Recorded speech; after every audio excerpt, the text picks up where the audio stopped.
Hello everyone, I am sorry I have been not keeping up with my uploads and I have not uploaded anything, especially not as I have been saying I would be uploading, like, at all. But I am back and I apologize for that. I have no excuse other than being lazy. And today we have a penthouse build. I kind of did this differently than I've done a lot of my penthouses in the past. And most of my penthouses have looked almost exactly the same, so I'm glad I did this one a little differently. I still tried to make it blend in with the rest of the building as I do with penthouses, because I've seen a lot of penthouses that just look like houses built on top of the tower, which is, I guess, that's basically what they are, but I try to make mine look like they're supposed to be there. I guess, I don't know how I'm phrasing things. But I can never find the window that window is and make it line up properly. So if you know how to do that, please comment below and tell me like what window that is and how you get it to line up properly, because it is so annoying to me and I can't with that. But I decided to make the I decided to make the living area with the kitchen and living room upstairs and the elevator coming upstairs, just because I wanted to do something a little different. And I actually really like that, and the entire downstairs is the 3 bedrooms. So I do kind of like a little blue coloring in this little alcove where the elevator comes off, and I can't figure out what plants to do here, and I take a lot of time deciding like what plants to put there.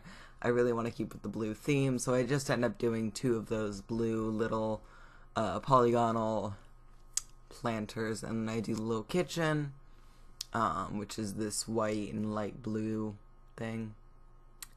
Yeah. I kind of go with the blue theme all over here, and I use a lot of blue. So yeah.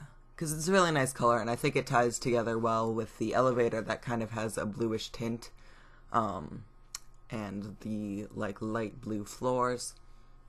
And this opens up to the outdoor area, and it's nice. It's nice. There's I do put in like a huge living area outside, and I do some red here to kind of contrast all the blue.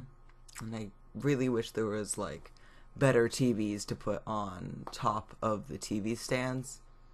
There really just isn't enough. And the stairs to downstairs, and I was trying to find the midpoint there, but I decided not to, and to just put the pool where I felt like putting it. And I actually like doing pools kind of in the middle there, and I like how that comes out and looks. Oh no, my cat is outside, but I'm in the middle of recording. I love you, Momer. I will let you in once I finish this. And I put some turtles, just because I think the turtles are really cute.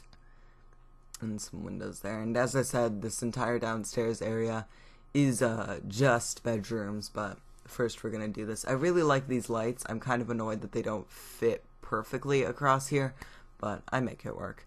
And we have a little grill area outside and some seating. Yeah. And I love the sparkly pool. I don't know why I love it so much, but I just love the sparkly pool. And I kind of have some trouble making everything fit over here, but I end up doing it in a way that I like. And yes, your Sims do have to go through the pool to get to the other side, but I kind of like that, so, you know. And we just have a little cute little outdoor seating area. I use a lot of plants in this build, just because I think that works. Like if you live in an apartment, having plants is really helpful, if you don't have a garden, just so you don't feel like you're trapped inside all the time, which is how I feel in my apartment a lot of the time. And I put the bathroom back here. I still don't know how I feel about that bathroom. I don't know. I don't know how I feel about it, but I've been better about remembering to actually put bathrooms in my builds.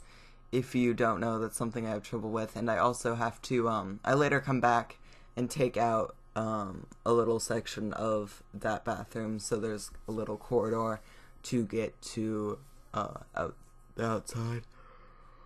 Because for a bit I forgot to put doors out there, and that was a little problematic. And I couldn't find a way to make the blinds work here.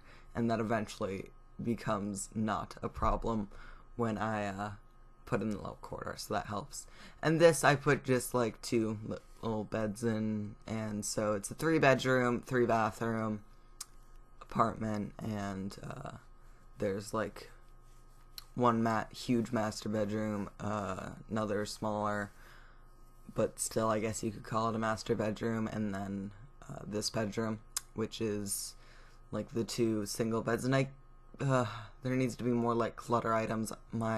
I feel like all of the room, I say this every single time that there needs to be more clutter items, but everything in The Sims really feels so, like, it doesn't feel lived in, and it feels just plain and like it's out of a magazine, which is nice sometimes. Like, I want some of my builds to look like that, but I also want my houses to feel like people actually live in them, and like they're not just prop sets. Because that is really annoying to me, and I just feel like nothing looks like anyone lives there, and it's weird. And that's really annoying when you have your Sims living in there, and it's like, I want this to look like, you know, they live there, give it a little more personality than it kind of has by default. I went kind of a different direction with this bathroom layout. I do end up putting the tub in the center there. And I kind of like that. I feel like I would like that in my home. And now we're just like adding some stuff to cover the floor space and just have enough. And I end up putting like 2 computers, one that's with black colors and one that's with white, because I kind of like that yin and yang feeling. And here's where I add the doors to outside. And they're kind of like weird clunky placements, but I made the layout a little weird, so that's a little weird.